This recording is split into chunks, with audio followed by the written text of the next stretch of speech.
Os 7 pecados capitais. Eles existem em cada um de nós e alguns dizem que são parte de nossas almas. Esses pecados são fatais, eles têm um efeito gravemente destruidor na vida espiritual de uma pessoa. Luxúria, inveja, gula, preguiça, avareza, ira e soberba. De acordo com a teologia cristã, pecar é simplesmente pensar nesses pecados capitais. A Bíblia diz que o resultado do pecado é a morte. Cada um desses pecados tem uma história secreta revelando como eles se tornaram capitais. Os 7 pecados capitais tiveram um enorme impacto na história, na sociedade e em nossas almas. Você não pode transgredir a lei moral de Deus sem que alguém pague um preço terrível por isso. E o pecado que põe um preço em tudo é a avareza.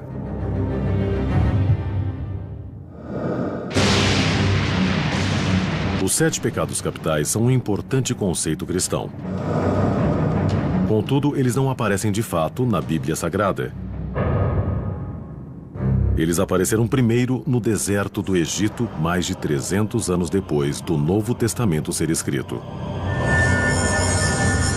Por volta de 375 d.C., um monge chamado Evagrius Ponticus fez um retiro em um mosteiro cristão. Lá, ele começou a catalogar as tentações da alma humana, criando uma lista das mais perigosas. Evagrius acreditava que podia resumir a lista a 8 terríveis tentações. E a avareza era uma das mais capitais. Evagrius escreveu que a avareza provinha da fome que apareceria em breve, das doenças que nos visitariam, do apuro da pobreza.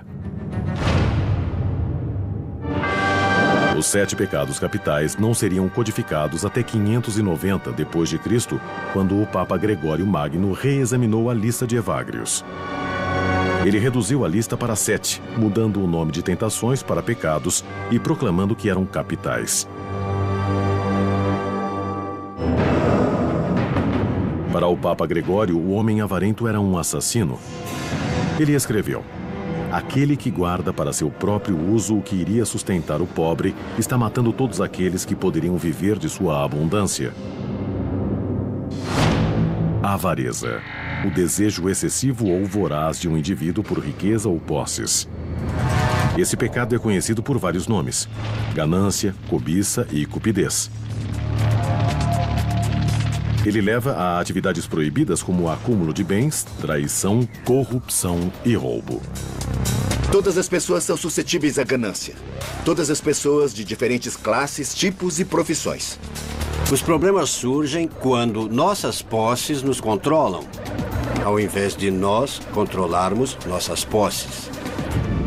Um dos primeiros exemplos do poder e da influência do pecado da avareza é encontrado no livro do Velho Testamento, Êxodo.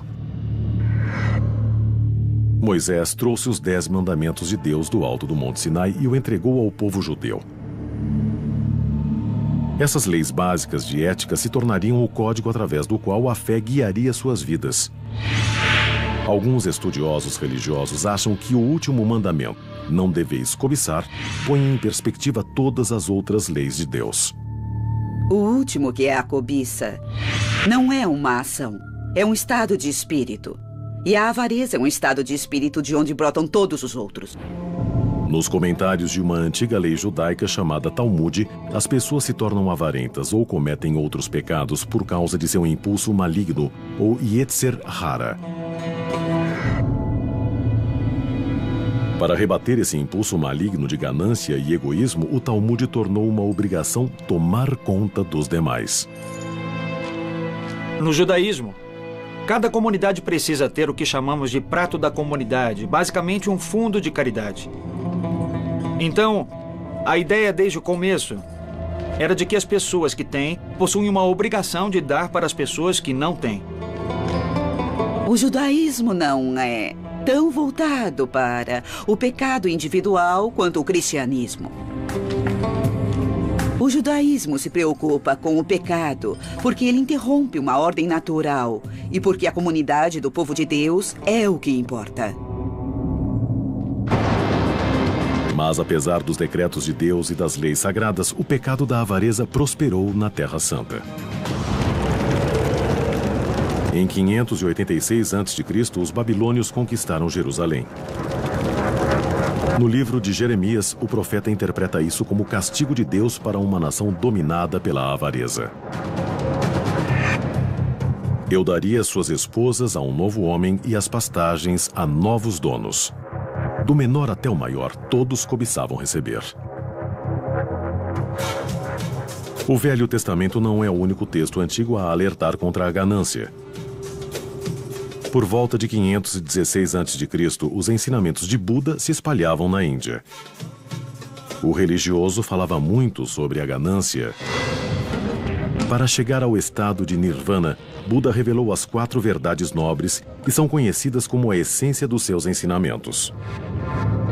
A segunda delas é que o sofrimento provém do anseio de posses terrenas ou ganância. A crença de Buda no karma também levou-o a acreditar que os gananciosos são castigados tendo de renascer como espíritos famintos. Há um reino chamado de o mundo dos fantasmas famintos. E são seres que não conseguem obter o bastante. E, como resultado, tudo se torna inadequado e nojento. Migalhas.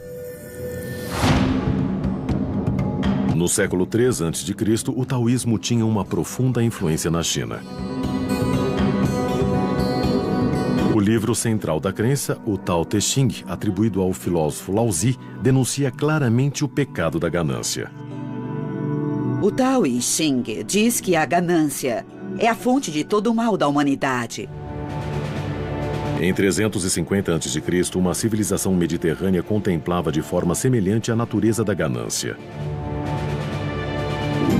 A Grécia Antiga era fascinada pelo equilíbrio na arquitetura e na vida.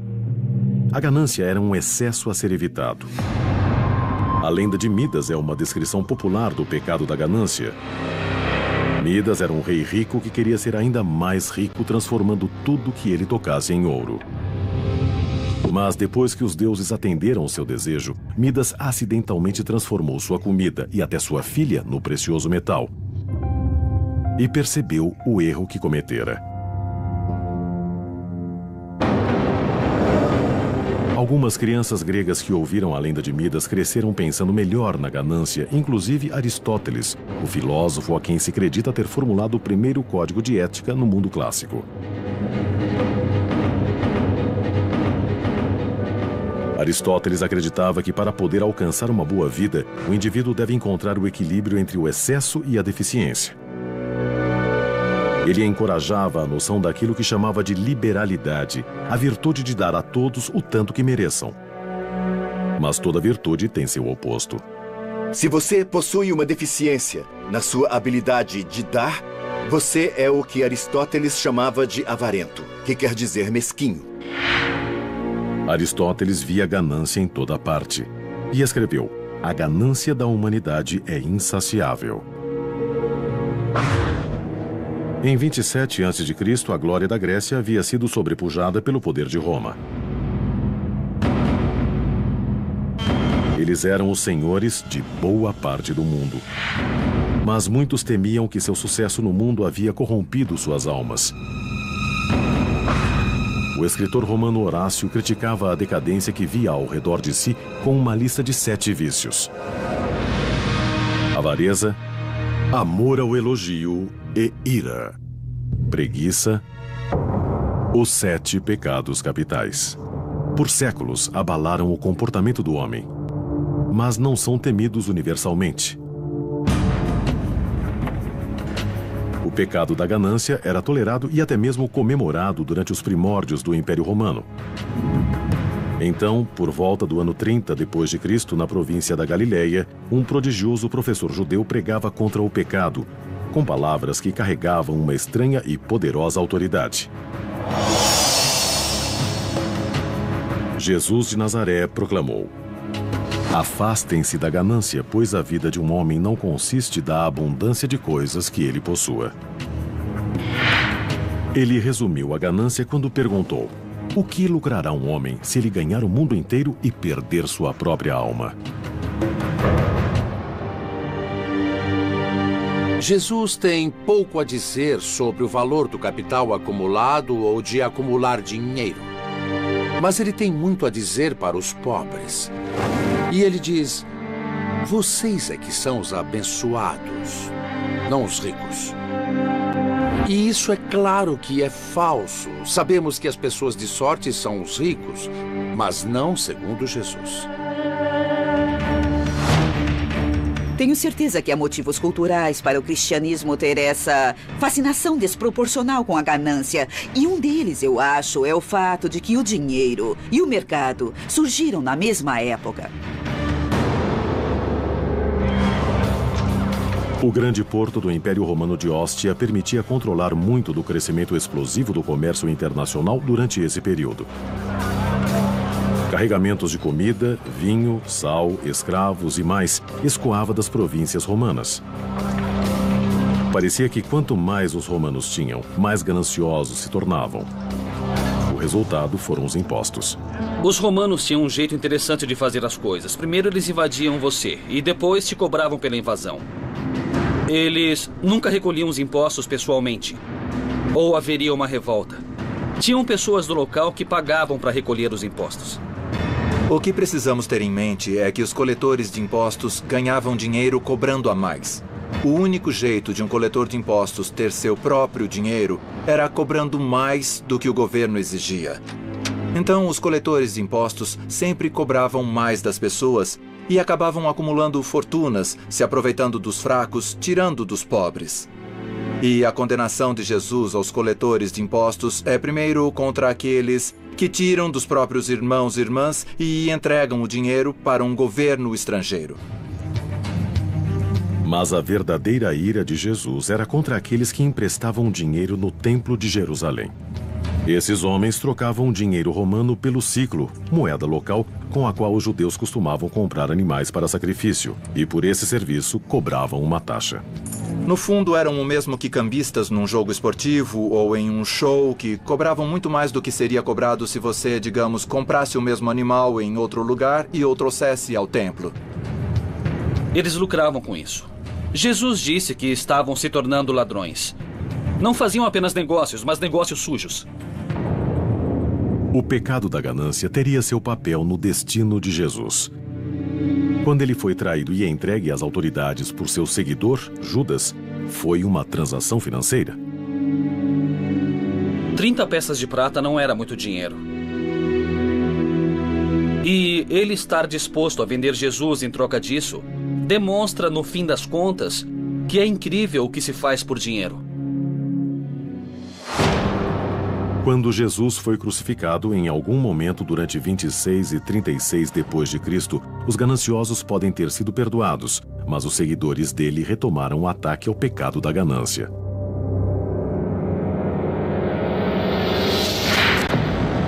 Jesus disse muitas vezes que o dinheiro era a raiz de toda maldade. Mas a frase vem da primeira carta a Timóteo, atribuída ao apóstolo Paulo.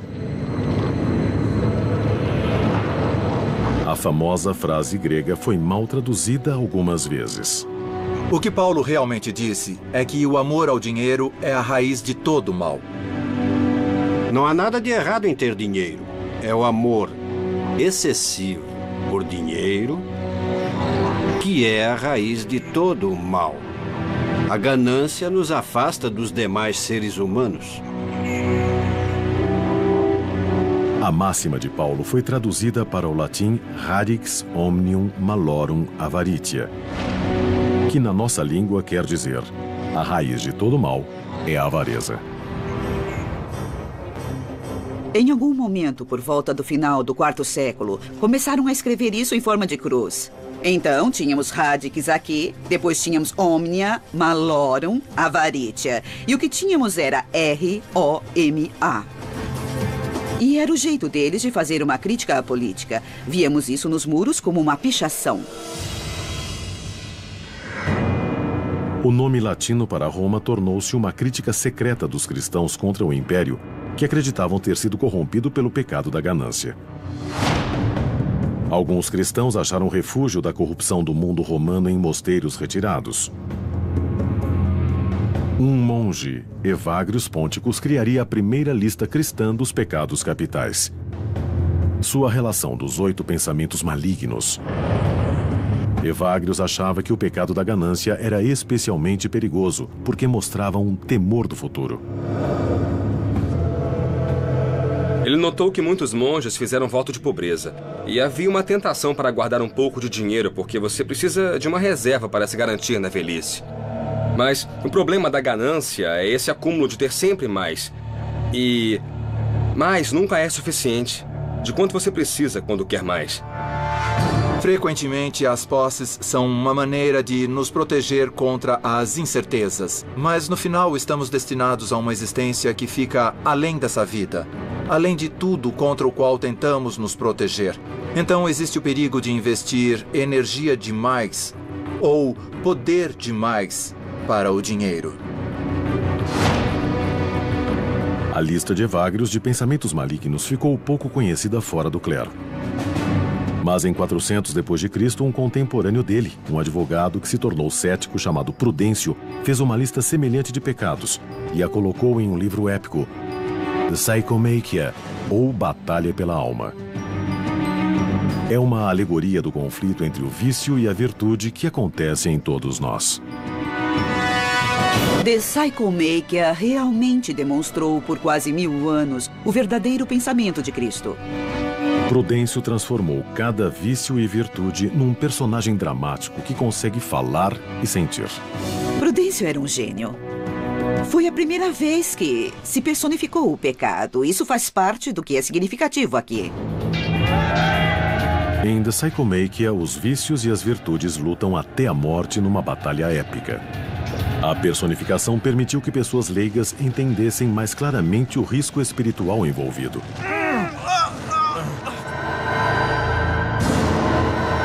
Vários vícios são derrotados e abandonam a batalha, largando suas armas, joias e ouro. Os mortos e feridos são abandonados e seu sangue e sua carne em chamas tomam conta do solo. É nesse ponto que o pecado da ganância, personificado por uma mulher desfigurada, aparece. Então entra esse personagem sorrateiro. E ela tem, segundo Prudêncio, mãos iguais a garras. E ela começa a fuçar sobre os corpos e debaixo de todos os feridos. E ela colhe todo o fruto da batalha. Prudêncio escreve: de todos os vícios, não há nenhum mais assustador. Com os braços repletos dos espólios da guerra, a ganância avista um grupo de padres no campo de batalha, vindo ajudar as virtudes. Ela tenta convencê-los a abandonar seus votos de pobreza, mas os padres resistem.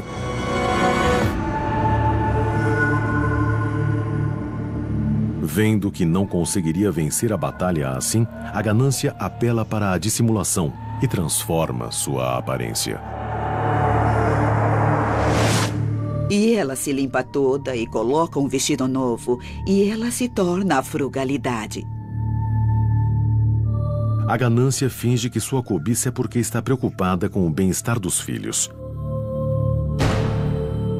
No final, a ganância não obtém sucesso. E seus truques a levam à sua morte. The Psychomachia acaba com as virtudes, derrotando os vícios. Mas o pecado da ganância iria evoluir e continuar a prosperar, mesmo enquanto o Império Romano desmoronava ao seu redor. Durante séculos, o Império Romano havia seguido os 7 pecados capitais e tentado ignorar as consequências. Mas em 500 d.C., já era tarde demais. Os romanos, outrora ricos, haviam se afogado em dívidas e seu império, muito extenso, havia se despedaçado.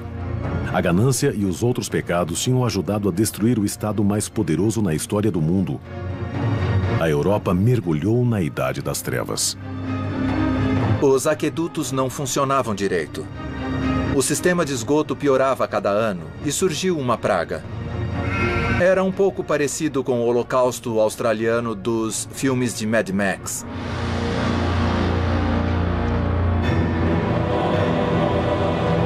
Em 590 d.C., só a autoridade da Igreja mantinha a sociedade ocidental em ordem. Nesses tempos temíveis e preocupantes, Gregório Magno transformou o grupo inicial de tentações dos monges de Evagrius na lista de pecados que conhecemos hoje em dia: luxúria, inveja, gula, preguiça, avareza, ira e orgulho. Os 7 pecados capitais haviam nascido e todos os bons cristãos precisavam conhecê-los e evitá-los. Acho que do ponto de vista da Igreja, você não pode ser ético se não conhecer algum padrão. Para uma pessoa da Igreja, a ética tem de se basear no seu compromisso com Deus. Os dogmas cristãos logo ecoariam numa nova religião daquele tempo, o islamismo. O Alcorão, escrito pelo profeta Maomé no século VII, é o texto central da fé islâmica. O livro diz aos seus seguidores que a jornada para dominar instintos básicos como a ganância é vital para se alcançar a pureza espiritual. Há uma metáfora na tradição islâmica que a pessoa gananciosa é alguém que se submeteu ao fardo de carregar essas coisas, e que a pessoa correta está livre da ganância.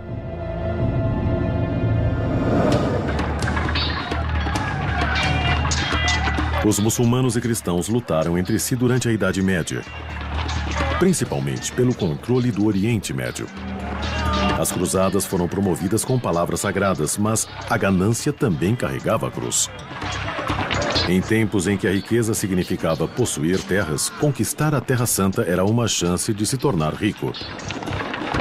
Talvez o mais conhecido dos cruzados, o rei inglês Ricardo Coração de Leão, encontrou sua morte pelo pecado da ganância. Em 1199, Ricardo atacou um castelo na França em busca de tesouros. Ricardo mandou seu exército para apreender o ouro, e durante o cerco, Ricardo foi atingido por uma flecha no pescoço.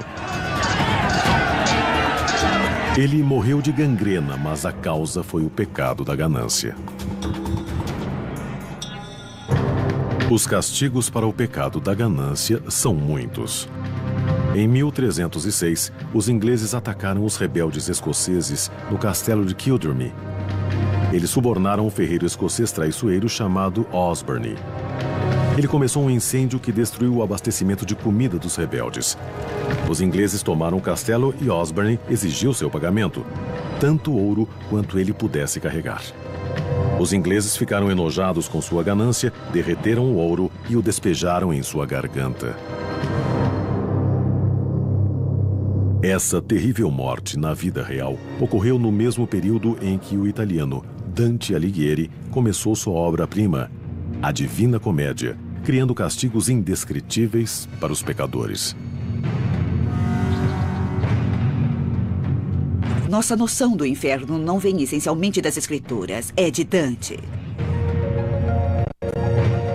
A história começa com uma visão, quando Dante encontra o escritor romano falecido Virgílio, que o guia para as profundezas do inferno. Lá, ele vê o destino dos pecadores. No quarto círculo do inferno, Dante encontra os gananciosos. Eles empurram para frente e para trás, sempre, grandes pesos que podem ser tão pesados quanto o ouro que tentaram obter em vida. Dante os chama de doentes para dar e doentes para receber, os acumuladores de dinheiro e os esbanjadores de fortunas. Esses pecadores são os dois lados de uma mesma moeda. Ambos são incapazes de controlar seu dinheiro. E então, Dante e Virgílio descem mais fundo no inferno para o oitavo círculo. Aqui, ele encontra os padres pecadores que cometeram o pecado da ganância vendendo indulgências. Indulgências eram basicamente cartas de perdão do Papa. um pecador comprava uma indulgência que supostamente encurtaria ou até eliminaria seu castigo na vida após a morte. A prática indicava que a ganância agora era uma parte aceitável do exercício da igreja.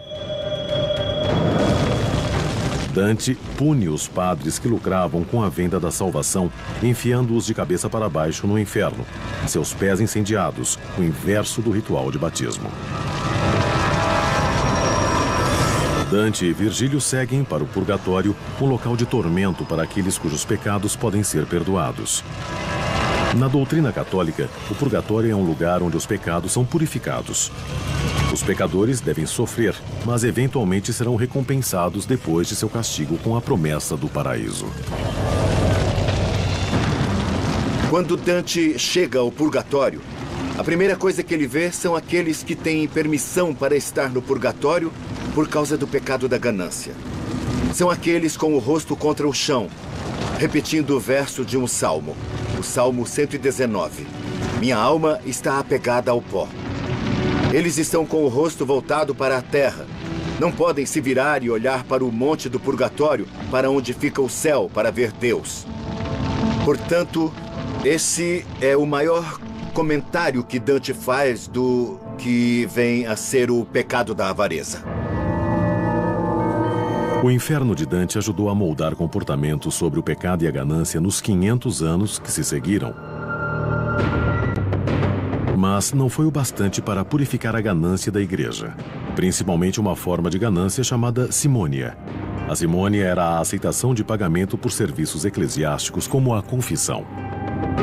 Por muitos motivos, essa é a pior forma de ganância. Quando a religião estabelecida, quando a instituição em si mesma começa a agir com ganância, não há maneira de se redimir. A crença que se desenvolveu na Idade Média é de que o motivo pelo qual alguns religiosos cometiam os 7 pecados capitais era porque estavam possuídos por demônios. A ganância estava se tornando tão difundida que tinha seu próprio demônio. O nome dele era Memon.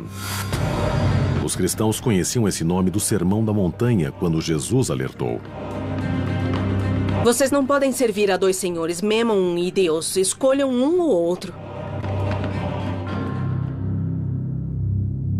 Durante a vida de Jesus, Memon era um nome aramaico que significava riquezas ou propriedade. Mas a definição mudaria na Idade Média. Esse termo se tornou um sinônimo de diabo. No estudo da demonologia, Memon renasceria no pensamento cristão como um diabo, literalmente, a cria do inferno da ganância, o inimigo da caridade e o destruidor da paz.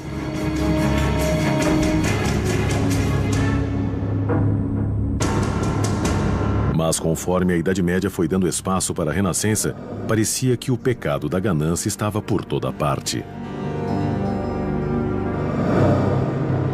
Em 1557, Peter Bruegel, o grande pintor alemão, retratou o pecado da ganância no quadro Peixe Grande Come Peixe Pequeno.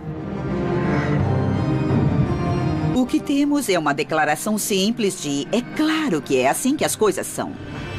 Os peixes pequenos estão lá para serem comidos e os peixes grandes podem comê-los. É assim que o sistema funciona. O capitalismo estava prestes a evoluir e o pecado da ganância nunca mais seria o mesmo. Os 7 pecados capitais foram originariamente catalogados pela Igreja Católica como método para produzir um comportamento mais respeitoso dos devotos. No século XVI, a crença e a ganância andavam de mãos dadas. Os europeus navegavam para o Novo Mundo para espalhar o cristianismo e encontrar ouro.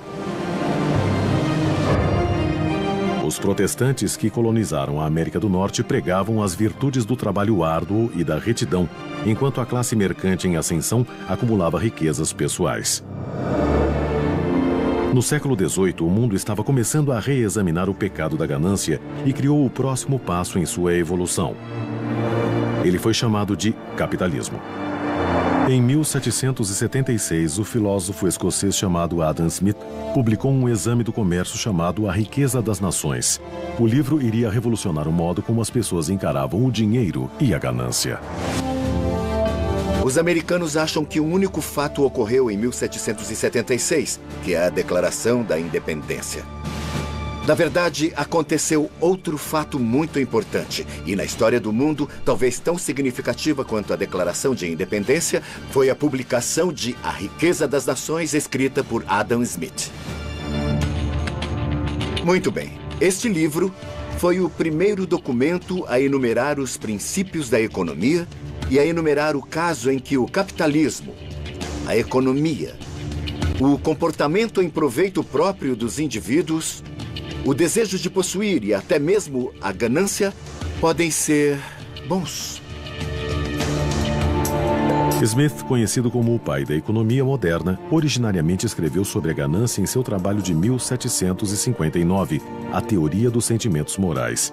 Ele escreveu, na época, sobre os aparentes benefícios para a sociedade atuar em interesse próprio, concebendo um mundo onde a economia seria guiada por uma mão invisível. A mão invisível é o interesse próprio. A ganância é a motivação do comércio e das transações. Nós trocamos algo que valorizamos menos para obter coisas que valorizamos mais. Adam Smith defendeu a tese de que, através daquilo que ele chamou de mão invisível, com milhões de pessoas funcionando de forma egoísta, desejando coisas que querem através do mercado, que tudo acabaria dando certo. Smith complementou seu trabalho sobre a ganância com A Riqueza das Nações, onde ele escreveu sobre a busca do interesse próprio, dizendo exatamente que os humanos são atraídos pelo egoísmo e pela ganância. O importante sobre a ganância em economia é que a ganância é vista como um dom, que as pessoas têm motivos para consumir mais coisas. E o argumento da economia é que você pode cultivar a ganância em nome do bem social através dos mercados livres e competitivos. Porém, uma vertente repulsiva do sistema de mercado e o pecado da ganância evoluíram ao mesmo tempo: o tráfico de escravos. Já foi estimado que na longa viagem da África até o Novo Mundo, de 10 a 20% de escravos negros e da tripulação branca morriam. Mas esse era o preço de fazer negócios.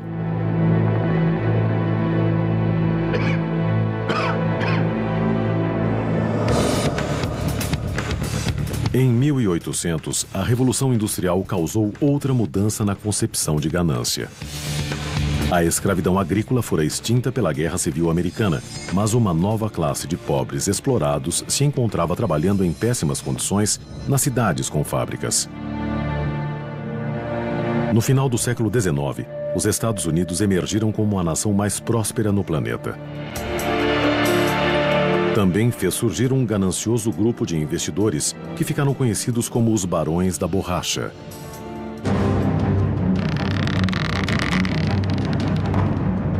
Esse grupo de banqueiros e homens de negócio acumularam fortunas gigantescas com práticas mercantis antiéticas e anticompetitivas.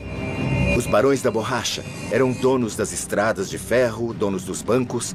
Eles possuíam tanto na América que nossa liberdade estava sendo restrita e estava em perigo. Um dos mais notórios e inescrupulosos desses homens era Jay Gould.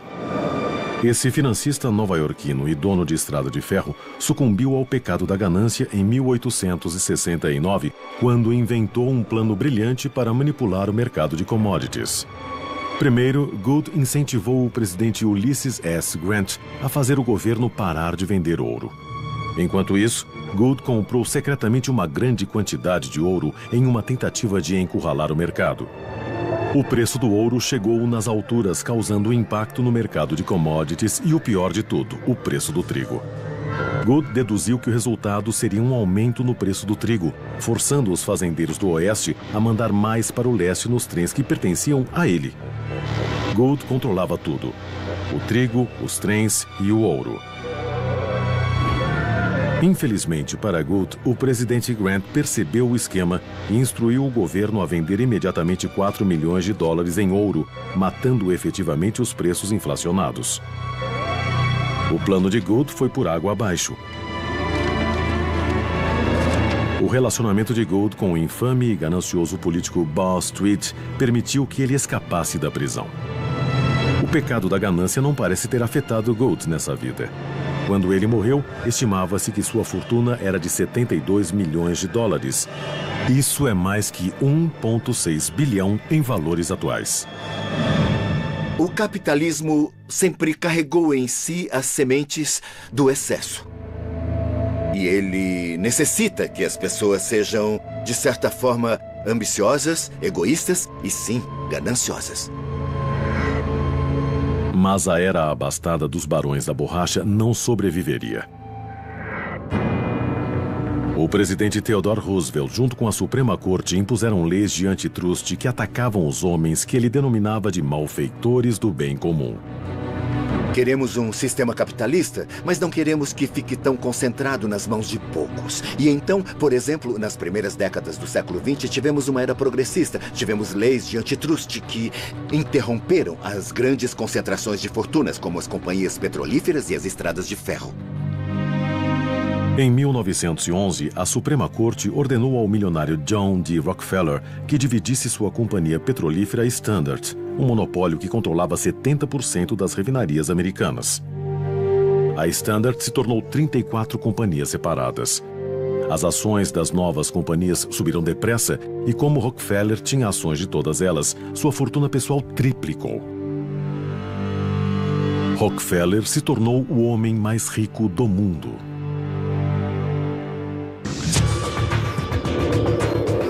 Era um momento determinante na evolução do pecado da ganância. Enquanto os Estados Unidos cresciam no século XX, o conceito de ganância mudaria para sempre. A percepção dos 7 pecados capitais evoluiu através da história. E nenhum pecado mudou tanto quanto a ganância. O século XX se tornaria o século da ganância. Mas seria uma viagem tortuosa. A Bolsa de Valores quebrou em 29 de outubro de 1929, iniciando a Grande Depressão. Acredita-se que uma das principais causas tenha sido o sistema bancário irregular, que permitia que poucos gananciosos ganhassem quantias absurdas à custa do povo. Acho que apostar na Bolsa de Valores é motivado pela ganância e no interesse pessoal. São pessoas que querem transformar uma pequena quantidade de dinheiro em uma grande quantidade de dinheiro e simplesmente estão dispostas a se arriscar. Mas quando a bolsa quebrou, afundou toda a economia junto com ela. O pecado da ganância havia quase arruinado o país.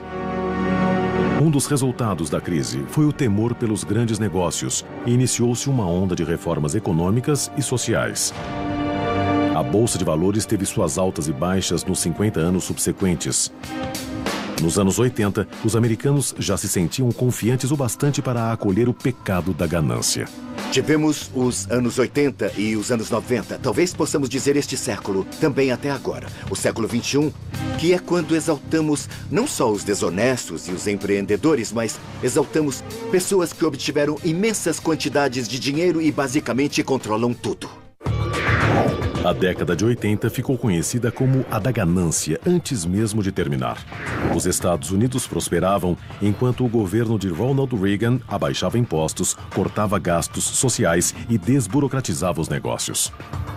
A ganância pode destruir a política. Os ricos, as corporações ricas conseguem benefícios para si mesmas, subsídios, ganhos corporativos, isenção de impostos. O filme de 1987, Wall Street, ilustrou bem isso quando o personagem principal, Gordon Gekko, interpretado por Michael Douglas, anuncia que a ganância é boa e os americanos parecem concordar. Atualmente, 50% dos americanos possuem ações. Nós iremos ficar ricos um dia desses e, portanto, temos de investir em ações. Mas milhões de pessoas estão tentando lucrar no mercado ao mesmo tempo. Eles não conseguem, porque eles são o mercado. As escrituras dizem que a ganância é pecaminosa. Mas alguns cientistas afirmam que a ganância é natural. Não é uma tentação do diabo, mas resultado da nossa própria neurologia. Cada ação que praticamos se baseia na descarga de neurônios em nosso cérebro. Ressonâncias magnéticas e tecnologia sofisticada revelam exatamente o que acontece quando o cérebro humano se torna ganancioso. Deixe-me definir isso como querer muita coisa. Basicamente, sabemos muito bem o que é querer muita coisa e quando conseguimos algo, recebemos uma dose de um neurotransmissor chamado dopamina que o faz se sentir bem. Animais apertam alavancas que aumentam sua dose de dopamina e isso pode até matá-los, mas continuam puxando a alavanca. Então, por que não começa clicando em Start? Tudo bem. Quanto maior a bexiga, mais dinheiro eu ganho. Exato. Tudo bem. Nesse teste comportamental, os indivíduos enchem uma bexiga gerada por computador. Quanto maior ela fica, mais dinheiro eles ganham. Mas se o indivíduo ficar ganancioso demais, a bexiga estoura e eles perdem tudo.